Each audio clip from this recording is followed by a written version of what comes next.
Allah perintahkan cari akhiratmu, tapi jangan lupa bagian duniamu. Kata Nabi, ayu ghairu dzalik, atau sebaliknya, kalian saling membelakangi, kalian saling benci, kalian saling berlomba-lomba, kalian saling bermusuhan.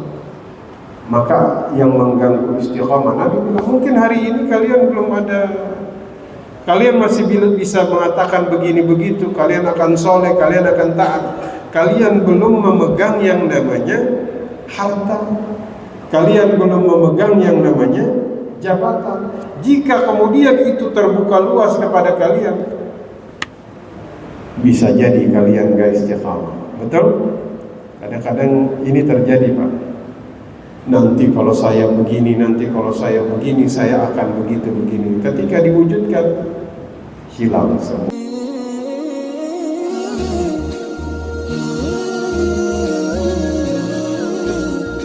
Ketika seseorang dia istiqamah dalam menjaga kesolehannya, dalam merawat kesolehannya, diturunkan malaikat di dalam dirinya. Masya Allah. Maka sejalan dengan riwayat tadi ya, malaikat itu turun kepada orang yang istiqamah. Untuk apa? Membisikkan ke dalam jiwanya, Allah takhafu, jangan kalian takut, Allah tahzanu, jangan kalian sedih. Orang kan kalau lagi sakratul maut, ini dua hal yang paling besar, Pak. Khauf, dia takut. Ini setelah saya dicabut, apa yang saya hadapi nanti. Hazan, dia sedih karena meninggalkan keluarganya. Anak-anak saya gimana? Istri saya gimana? Malaikat itu kalau kita istiqamah, yang mereka bisikkan itu dua, Pak. Allah takhafu, jangan takut, jangan sedih. Nahnu awliya'ukum fil hayatid dunya wa fil akhirah. Kami yang menjadi pelindung kalian di dunia sampai di akhirat. Wa abshiru bil jannati allati kuntum tu'adun. Langsung dikasih kabar, kamu masuk surga. Masya Allah, sudah dikabarkan. Makanya orang yang husnul khatimah itu kenapa? Karena sudah tahu di mana tempatnya nanti. Syaratnya satu, Pak, istiqamah. Berat nggak istiqamah, Pak? Berat, Pak. Bahkan Nabi mengatakan istaqimu wa lan tuhsu. Istiqamahlah kalian walaupun kalian tidak mampu, walaupun berat, Pak. Istiqamahlah kalian. Misal kuantitasnya menurun, gak apa-apa, yang penting amalannya tetap berjalan. Contoh, kita tarawih semalam berapa rakaat? Ada yang 23, ada yang 11. Tayyib. Ba'da Ramadan silahkan tetap dijaga. Walaupun tarawihnya, qiyamul lail ya, kalau Ramadan namanya tarawih, kalau di luar Ramadan namanya qiyamul lail. Walaupun kemudian tinggal 2 rakaat, enggak apa-apa. Walaupun witirnya tinggal 1, enggak apa-apa. Witir 1 boleh enggak? Maksimalkan, kata ulama, ada yang mengatakan maksimal 11. Ada nggak yang sholat witirnya 11? Jarang kan, kita mah carinya tarawih yang udah include satu paket, udah 11 tuh udah mau witir. Dulu Umar bin Abdul Aziz witirnya 5, Pak. Tarawihnya 36. Total witir sama tarawih 41. Karena waktu itu mereka tarawihnya di Nabawi. Ya, kalau orang Mekah mah enak, habis tarawih bisa tawaf. Kita saingi mereka, kita tambah rakaat. Ya. Ada yang mengatakan maksimal 11, 9 boleh? Boleh. 7 boleh? Boleh. 5 masih boleh. 3 masih boleh. 1 masih boleh. Sah sholat witir. Makanya bagaimana kita menjaga agar dia itu tetap bertahan, itu yang paling terpenting. Walaupun berat, kata Nabi, wa istaqimu, Ya. Walan tuhsu, walaupun kalian nggak mampu istiqomah. Maksudnya tuh nggak mampu, misalnya kita nggak mampu misalnya menjaga agar dia tetap stabil di satu titik. Yang penting tetap ada. Misalnya bacaan Quran, ada yang bilang alhamdulillah Ramadan ana sampai 5 kali khatam. Ba'da Ramadan antum nggak sampai sehari 5 kali, sampai dalam titik sehari yang penting baca tetap ada.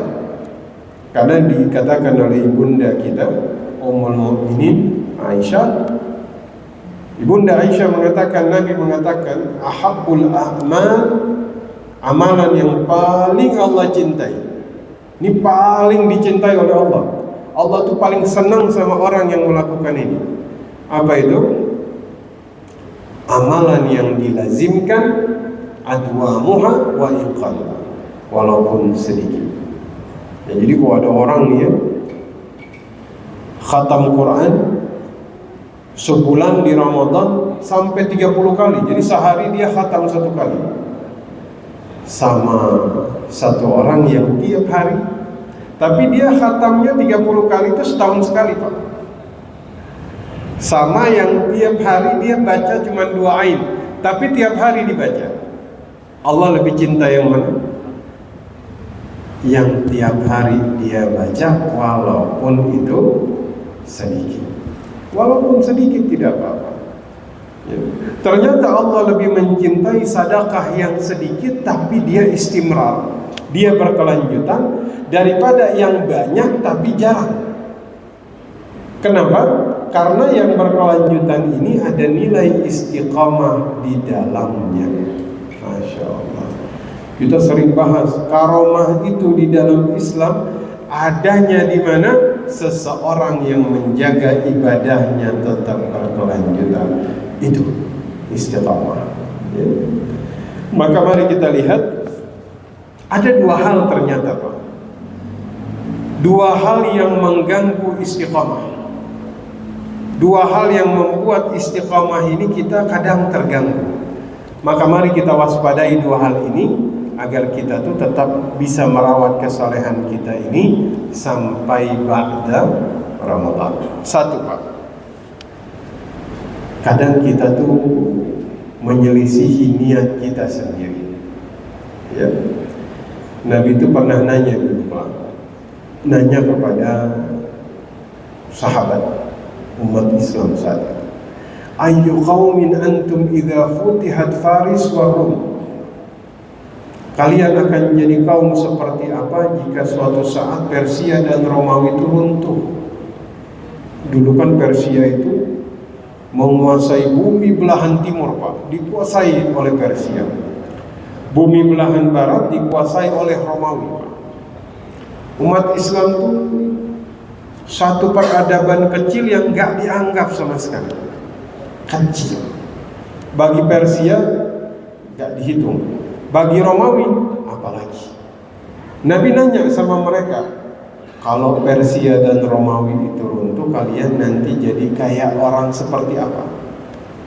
Ini pada ngejawab, naqulu kama amarana Allah, kami melakukan apa yang Allah perintahkan. Apa perintah Allah? Wabtaghi fima ataka Allah daral akhirah wa la tansa nasibaka minad dunya. Allah perintahkan cari akhiratmu, tapi jangan lupa bagian duniamu. Kata Nabi, ayu ghairu dzalik, atau sebaliknya, kalian saling membelakangi, kalian saling benci, kalian saling berlomba-lomba, kalian saling bermusuhan. Maka yang mengganggu istiqamah, Nabi bilang, mungkin hari ini kalian belum ada, kalian masih bisa mengatakan begini begitu, kalian akan soleh, kalian akan taat, kalian belum memegang yang namanya harta, kalian belum memegang yang namanya jabatan. Jika kemudian itu terbuka luas kepada kalian, bisa jadi kalian gak istiqamah. Betul? Kadang-kadang ini terjadi Pak. Nanti kalau saya begini, nanti kalau saya begini, saya akan begitu begini. Ketika diwujudkan, hilang semuanya. Makanya menyelisihi niat ini sangat mengganggu istiqamah. Yang kedua Pak, menyelisih doa. Allah berfirman dalam Al-Quran, ada satu kaum idza rakibu fil fulki da'wallaha mukhlishina lahuddin. Mereka diuji di lautan, diberikan gelombang yang besar, da'wallaha mukhlishina lahuddin. Doanya khusyuk banget. Bapak-bapak pernah mengalami goncangan di pesawat, turbulence atau ombak di lautan? Itu doanya khusyuk nggak kira-kira?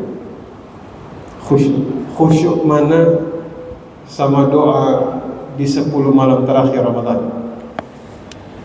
Lebih khusyuk mana? Doa di tengah-tengah ujian itu khusyuknya mukhlishina lahuddin, semukhlis-mukhlisnya doa. Betul? Tapi kata Allah, fa idza najahum fil barri idza hum yusyrikun. Tapi ketika sudah diselamatkan di daratan, mereka menyelisihi doanya tersebut.